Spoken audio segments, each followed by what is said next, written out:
ছাত্রদল নেতা রহমান হল ছাত্রদলের সাহিত্য প্রকাশনা সম্পাদক প্রিয় ছোট ভাই শাহরিয়ার আলম সাম্যকে গতকাল রাত 11:30টার দিকে হত্যা করেছে সোহরাওয়ার্দী উদ্যানের কাছে বাংলা একাডেমির সামনে একদল দুর্বৃত্ত।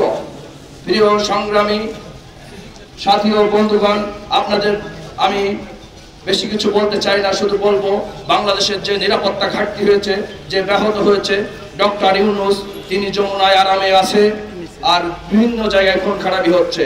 আবার যিনি স্বরাষ্ট্র উপদেষ্টা আছে মিস্টার জাহাঙ্গীর আলম, তিনি সাবেক একজন খুনি, একজন ফ্যাসিস্ট রাষ্ট্রপতি ছিল আব্দুল হামিদ।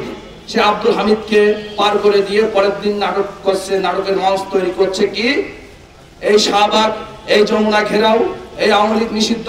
আমরা অবশ্যই আওয়ামী লীগ নিষিদ্ধকে স্বাগত জানাই।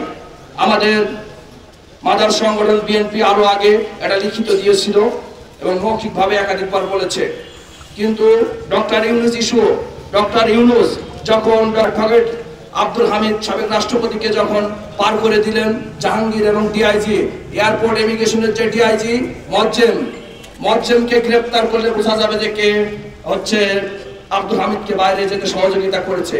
সামান্য ছোট ছোট কয়েকজন এএসপি বাচ্চা পোলাপানকে তারা হচ্ছে শোকজ করছে, তারা হচ্ছে ওএসডি করছে। এসব ভণ্ডামি থেকে ডক্টর ইউনূসকে বেরিয়ে আসতে হবে। আমাদের এক ছোট ভাই কিছুদিন আগে হত্যার শিকার হলো। কারা হত্যা করলো? বৈষম্য বিরোধী ছাত্র আন্দোলনের নেতারা। এই বৈষম্য বিরোধী ছাত্র আন্দোলন কি কারোর একা ছিল? কারোর একা ছিল কিনা? এই আন্দোলনটি একটি প্ল্যাটফর্ম ছিল, কিন্তু এখানে সারা বাংলাদেশের মুক্তিকামী সকল ছাত্র সংগঠন, সকল ছাত্র জনতা এই প্ল্যাটফর্মে উপস্থিত হয়ে ফ্যাসিস্ট হাসিনাকে আমরা সবাই ঐক্যবদ্ধভাবে বিদায় করেছি। এই হাসিনার বিরুদ্ধে আমরা দীর্ঘ 15.5 বছর লড়াই করেছি, সংগ্রাম করেছি, জীবন দিয়েছি। আমাদের ছাত্রদল, যুবদল, বিএনপির হাজার হাজার নেতাকর্মী খুনের শিকার হয়েছে, কিন্তু সেদিকে সেই সব হত্যাকাণ্ডের কোনো বিচার করছে না। আমাদের নামে যেসব মামলা আছে এখনো বর্তমান ইন্টারিম গভর্নমেন্ট সেটা প্রত্যাহার করেনি। আমাদের ইসলামী বিশ্ববিদ্যালয়ের কথা বলতে চাই। ইসলামী বিশ্ববিদ্যালয়ের বিভিন্ন হলে হলে রাত 1:30 থেকে 2টায় 3টার সময় 10-12 জনের একটি সংঘবদ্ধ চক্র হলে হলে যাচ্ছে শিক্ষার্থীদের রুমে, হল থেকে বের করে দিচ্ছে, থ্রেট করা হচ্ছে। আমি বিশ্ববিদ্যালয় প্রশাসনের সর্বোচ্চ কর্তা ব্যক্তিকে বলেছি, প্রক্টরকে বলেছি, ছাত্র উপদেষ্টাকে বলেছি, কারা কারা হলে রাত্রে যাচ্ছে আপনারা এগুলো খোঁজ খবর নেন। হল প্রভোস্টদের দাবি জানিয়েছি, কারা এগুলো মব সৃষ্টি করছে।